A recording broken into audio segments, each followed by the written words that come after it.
നിന്റെ ഉള്ളിൽ മാത്രമല്ല, എല്ലാവരുടെ ഉള്ളിലും ഒരു നെരിപ്പോട് കത്തുന്നുണ്ടോ. ചില വേദനകൾ ഉണങ്ങാറില്ല, ചിലത് പറയാനോ മറക്കാനോ കഴിയില്ല. അത് നമ്മളോടൊപ്പം ജീവിക്കുന്നു, ഉള്ളിലെരിയുന്ന ഒരു കനലായി. പറഞ്ഞതും കേട്ടതും പറയിപ്പിച്ചതും കൊണ്ടതും എല്ലാം അവിടെ ഇരിക്കട്ടെ. നോവിൻ്റെ പുസ്തകം തെറ്റുകൾ തിരുത്തി എഴുതാനായി മാത്രം തുറന്നാൽ മതി. കാരണം കൂടെ അത് വായിച്ചാൽ മനസ്സ് മരവിച്ചേക്കും. ഇന്നലകളെ മറക്കാതെ ഇന്നുകളിൽ ജീവിച്ചാൽ പോരെ. നമ്മുടെ വേദനകൾ പലപ്പോഴും നമ്മൾ അമർത്തുന്നു, കാരണം മറ്റുള്ളവരുടെ വിലയിരുത്തലുകളെ നമ്മൾ ഭയപ്പെടുന്നു. ഓർക്കുക, മനസ്സിൻ്റെ മുറിവുകൾ നിങ്ങളുടെ ബലഹീനതയല്ല, കുറവുകളുമല്ല, മറിച്ച് നിങ്ങൾ പ്രശ്നങ്ങൾ അതിജീവിച്ചതിൻ്റെ, ധീരമായി അഭിമുഖീകരിച്ചതിൻ്റെ അടയാളങ്ങളാണ്. ഉള്ളിലെരിയുന്ന ആ കനൽ നിങ്ങളെ തകർക്കുകയില്ല, പകരം നിങ്ങൾ എത്ര ശക്തയാണെന്ന് വീണ്ടും വീണ്ടും അത് ഓർമ്മിപ്പിക്കും.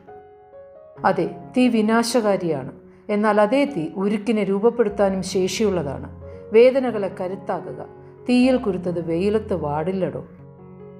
മനസ്സിനേറ്റ മുറിവുകളിൽ നിന്നും ഓടിയൊളിക്കേണ്ട. ഒരു ഫിനിക്സ് പക്ഷിയെപ്പോലെ ഉയർത്തെഴുന്നേൽക്കൂ. നിങ്ങളുടെ വേദനകൾ ഭാവിയിലെ വിജയങ്ങൾക്ക് കരുത്തേകട്ടെ.